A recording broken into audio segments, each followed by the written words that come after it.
Someone asked the question the other day, is the relationship between the male and the female, which is to say, of course, the yin, the yang, positive, the negative, the same as the relationship between stillness and movement? What a juicy moment. What a ripe moment.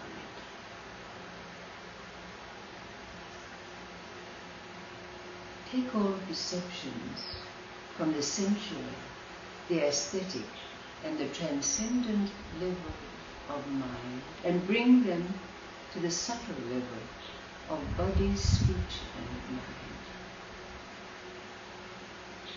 And allow them to flow down the columns at the side of the spine and meet, to rise as our thoughts and our deeds. Wu Tai went to Li Tzu, asking to learn the arcane arts. And he was with Li Tzu for 3 years. And during that time, he learned absolutely nothing.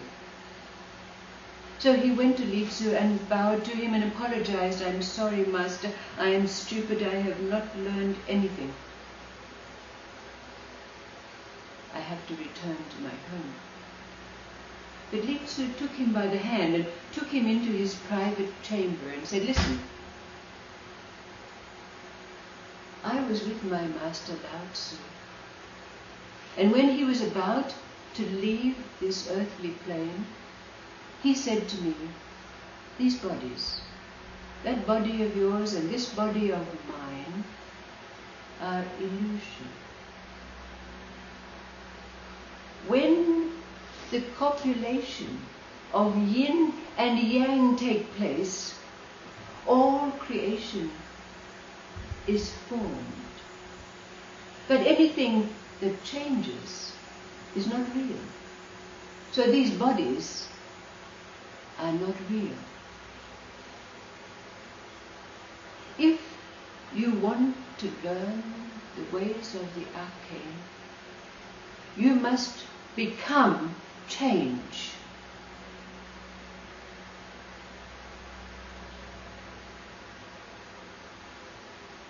And so Wu Tai left Li Tzu and he went home to his home. And he did the dishes for his wife. He fed the baby. He chopped the wood.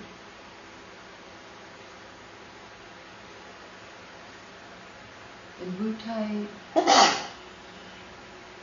was able to appear and disappear at will. But he never showed these arcane arts to anyone. Now there's a story that's already been told, but let's put it in a different way. Also about Li Tzu, when he himself was a student, because Li Tzu loved knowledge. He was desperate to learn the ways of the magic, immortality, and all of those things that come with learning the ways of life.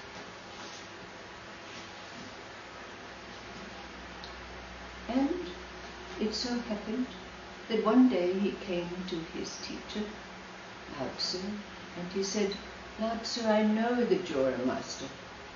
He said, "But I went into town today, and there in town was a sorcerer, and everyone who met him ran away because he was shouting to the rooftops, 'Come, let me tell you when you're going to die.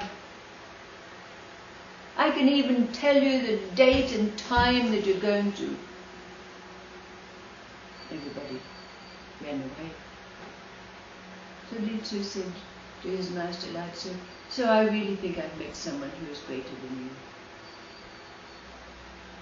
But Lao Tzu said, Okay, ask him to come and see me tomorrow.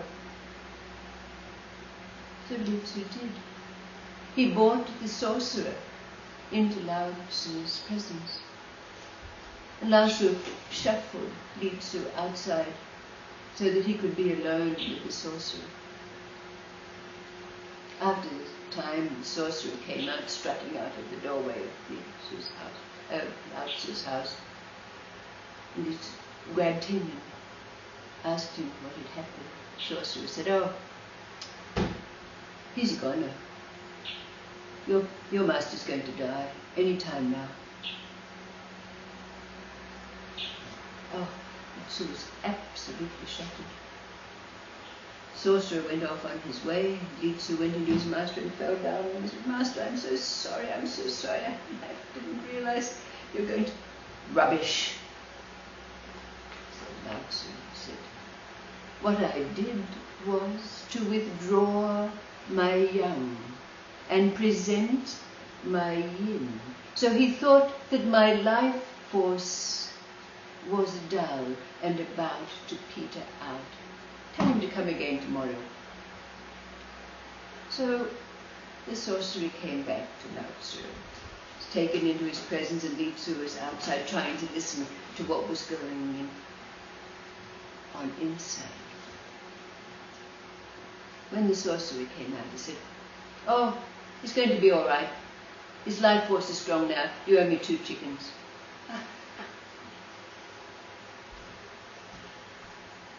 After the sorcerer had left, Li Tzu went back into Lao Tzu, and Lao Tzu said, "Today I presented the yang and withdrew the yin. So he could see that my life force was vibrant and alive. Tell him to come back tomorrow." So the next day, the sorcerer came back, went into Lao Tzu's bed. The same thing happened again. The sorcerer came out and said, "I don't know what's going on. I couldn't read him today. I'll come back tomorrow, check on him." So when Li Tzu went into Lao Tzu said, "I went into that place where yin and yang meet, that mutual place, so he couldn't read me. Let him come back tomorrow." So the next day, the sorcerer came back, went in to see Lao Tzu. Li Tzu sat outside. And all of a sudden, the door opened and the sorcerer came bolting out and racing down the road. Li Tzu chasing after him to find out what had happened, but he was too fast, the sorcerer. Sorcerer disappeared into the distance. Li Tzu went into his master. The master said, "I stood in the place where stillness and movement meet." And he fell into a void. He fell into the abyss. And he didn't know where he was, and he was afraid. So this is why he's run off in fear. Li Tzu realized and was very contrite, because Lao Tzu said, "You've only begun to touch the understanding." He said, "But now, perhaps, you've passed through that aperture. Now go home and make of it what you will."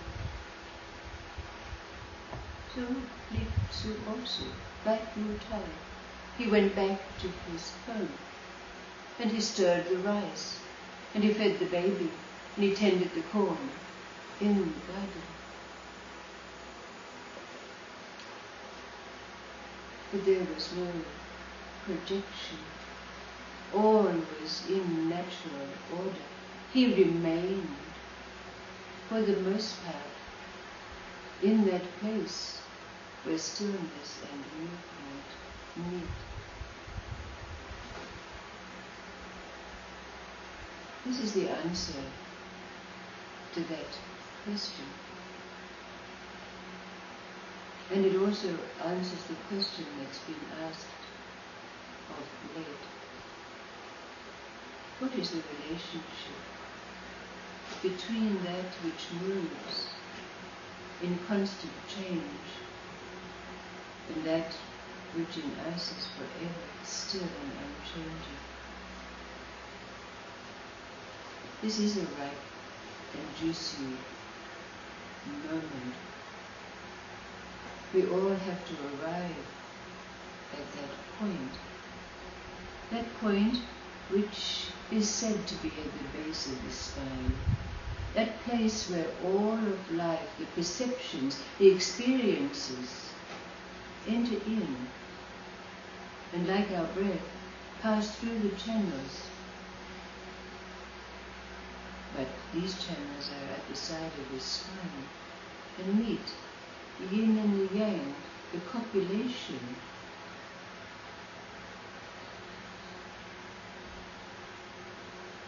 But what for you is the answer to the question?